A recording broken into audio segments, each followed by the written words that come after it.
It has now been 3 weeks since Justin and I lost our little girl. I just wanted to do a video for all of those women out there who are going through this terrible thing that I wish nobody had to go through, losing a child too early.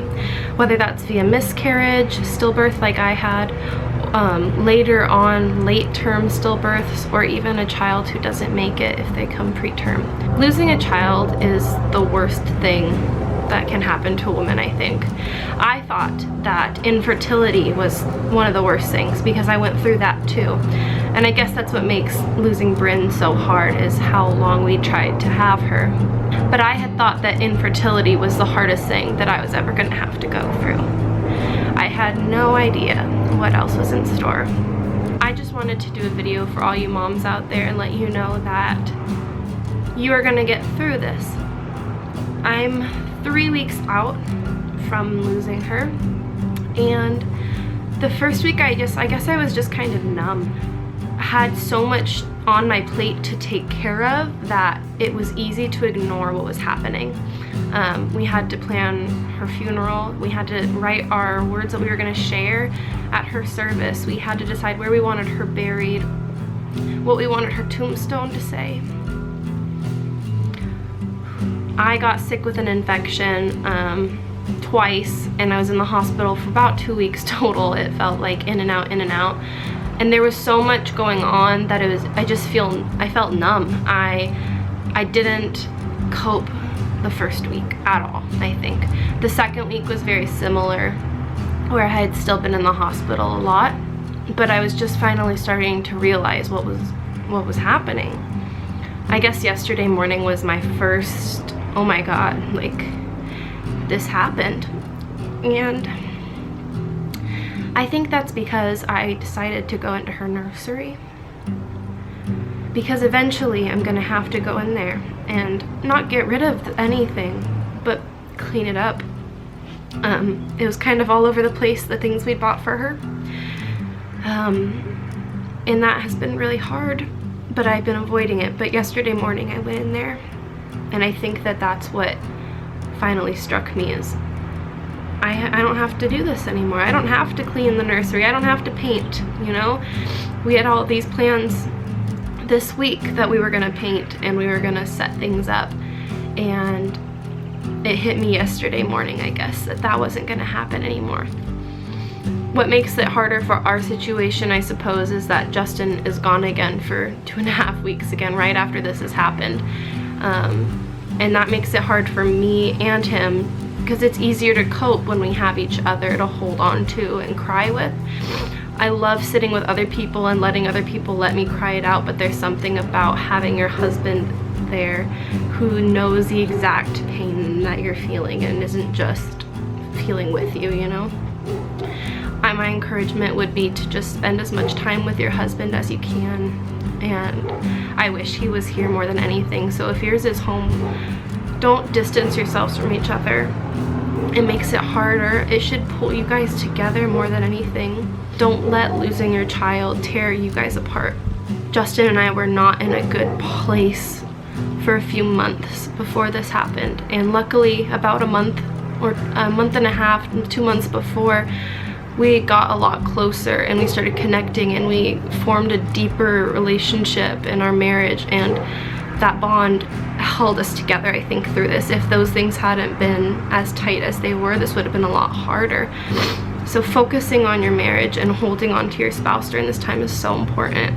Before we found out about Brynn, I shared in a video that I am not an artsy person, but for her, I decided to sew her a baby blanket because my mom sewed one for me and I wanted one for her that was really special. And so we always called her our Swan Princess because our last name is Swannie, and that was going to be her nursery and baby shower theme. And so I sewed her this little swan blanket, and it's just a little baby blanket, but I used this to hold her at the hospital. And I was going to put it with her, but I decided to give her a different blanket because this is what I have left from that experience. I got to hold her in it, And I sleep with it every night now. I just think that having something like that as a grieving mom is important. Just to have in those moments when you're really wanting to hold them or you really miss them. I don't carry it with me everywhere I go. I did the first week like a baby with their baby blanket, but I do sleep with it every night, and it just makes me feel closer to her. Like I had said, I am 3 weeks out from losing Brynn, and the first 2 weeks not much happened. This week it's really kind of hit me, but I'm able to talk about it without being an absolute sobbing mess anymore and tell people what happened. Of course it's awful, you know, running into people you know and having to say, oh, when did your baby come, and all that when they realize that you're not pregnant anymore. I know that if I can do it now, as hard as it is, that down the line it will get easier. So there is hope. I've had a lot of people come around me, and I think that having support is really important, but also really important is having those moments to yourself to kind of take it in, because I think that everyone wants to surround you and make sure that you're okay, and while that's incredibly important, I also think that it's incredibly important to have that time to grieve by yourself or with your spouse, but even just 100% alone, to be able to just cry and be sad, because you should be, you know? And there is hope in the future that, you know, you will eventually be able to not move on, but live and remember and not always sob, I guess, when you think about it, but think of the happy times. I remember seeing Brynn on the ultrasounds. It was my favorite thing. You always grabbed her feet and played. And I think having those happy memories helps with the grieving process. I just wanted to say thank you again. I know I've said it a million times in these videos, but to everyone who's reached out to Justin and I via YouTube, in person, people we know in real life, people that we don't even know. Everyone has said such kind words, and so many people that I'm having a hard time responding to everybody. And so if I didn't, I'm so sorry. I'm just trying to find ways to cope, and sometimes reading those messages, as sweet as they are, it's hard because it reminds you of what's happening, you know?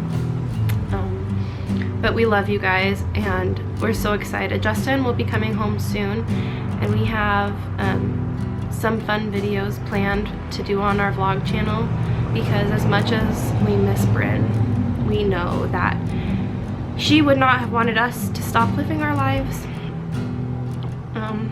and just laying here being sad. So we have some fun things we've planned for ourselves to kind of help us cope and just get away for a while. So we're excited about that. To all the mothers out there grieving their kids, I'm so sorry for your losses, and I pray that you will be able to find joy again in the little things, even though it might seem impossible.